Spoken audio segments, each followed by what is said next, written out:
Բարի օր ժողովուրդ ջան։ Շատ լավ բան ա կատարվել, ուզում եմ որ դուք էլ լսեք։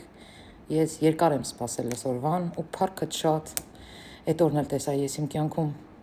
Ներողություն, Տեր հայր, ես մի հարց ունեմ։ Գիտեք, այսօր ոչ ոք մոմ չվառեց, ինչ եք դրա մասին մտածում։ Մարդիկ եկել են պատարակի, մոմերի են վառելու վայրը, ուղղակի դատարկ է, ոչ ոք չի վառել։ Իսկ դա ինձ զարմացրեց, իսկ ձեզ։ Սիրելիներ, դուք գիտեք ինչի համար են մոմ վառել եւ հիմա ինչու են մոմ վառում։ Խնդրեմ ասեք, ես պատրաստ եմ լսել դա։ Մոմավառության խորհուրդը գիտեք եկեղեցում ինչի համար է։ Ես պետք է ձեզ Ժամանակին, երբ որ եկեղեցիներում լույս չկար, մոմ էին բերում ժողովուրդը վառում, որպեսզի կարողանան արարողություններ անել, պատարակ անել։ Այսինքն ուրիշ իմաստ չկա մոմ վառելու մեջ։ Մոմ վառելու համար, մենք եկեղեցի գնում ենք աղոթելու համար։ Պարզապես երբ որ աղոթքի ենք կանգնում, նաև մոմ ենք վառում, այդ կրակը մեզ տրամադրում է կանգնելու աղոթելու։ Հասկանալի է։ Ես հիմա շատ դժվարանում եմ պատկերացնել, թե այլևս երբեք ինչպես եմ մոմ վառելու, ձեր այս բացատրությունը լսելուց հետո ինձ համար դժվար է լինելու մոմ վառել։ Այսօր եկեղեցու մոմավառությունը արվում է նրա համար, որպեսզի մենք մեր լուման նվիրենք եկեղեցուն, եկեղեցուց մոմ գնելու, որպեսզի Այսինքն իմաստ չունի, Աստծո համար միևնույնն է մոմ վառելը։ Հասկացա, ես դա հասկացա։ Այո, Աստծո համար։ Պատարակը ինչպիսին էր, զեղչված էր, ես ներս չեմ կարողացել։ Տեր Տարոն, հարգանքներս, խոնարհվում եմ։ Սա ճշմարտություն էր, որը դուք արտահայտեցիք։ Ինձ որ իմ լսարանից գրում էին Մերի ջան մեր տեղն էլ մոմ վառի, ես գրում եմ, ես մոմ չեմ վառում։ Որովհետև Աստվածաշնչի մեջ, նույն ավետարանի մեջ գրած է, որ վառեք ձեր սրտի կրակը։ Մենք այդ մոմը վառելով ում ենք լուսավորում, լույսին, չէ՞ որ Աստված լույս է խավարի մեջ։ Այսինքն մենք մեր այս փոքր մոմով գալիս ենք Աստծուն լուսավորենք։ Այդ վառելը, կրակը վառելը մեր Աստվածի նկատի ունեն մեր սրտի սերը։ Ու դուք հիմա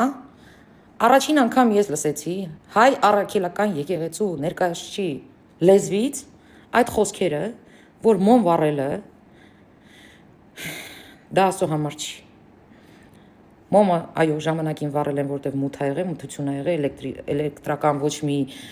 գաղափար դեռ չի եղել, ու հետո որոշ եկեղեցականներ դա օգտագործել են գումար վաստակելու համար։ Եթե այդ մոմերը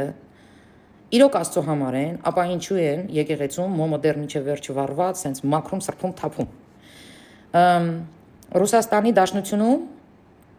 մի հատ եկեղեցականի ես այդ հարցը տվեցի, ինքը ասեց, որ սա որպես ժертвоприношение Богу, այսպես տակից կրուտի տարեց դուս եկավ,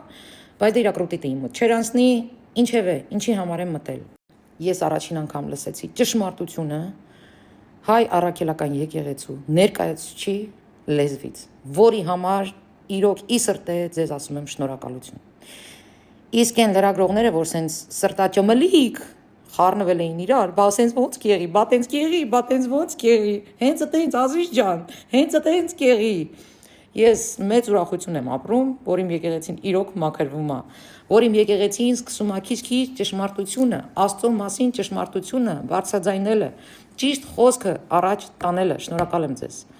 Ապրեք դուք։ Աստված օրհնի ձեզ։ Իսկ այդ լրագրող կոչվածին իր տված ամեն մի հարցին հատ անենց կպատասխանեի, անենց կցբխեի։ Բայց շնորհակալ եղեք Տեր Տարոնին, որտեղ տրամադրությունս այնքան բարձր է իր խոսքերից հետո, որ անգամ ձեզ ներում եմ։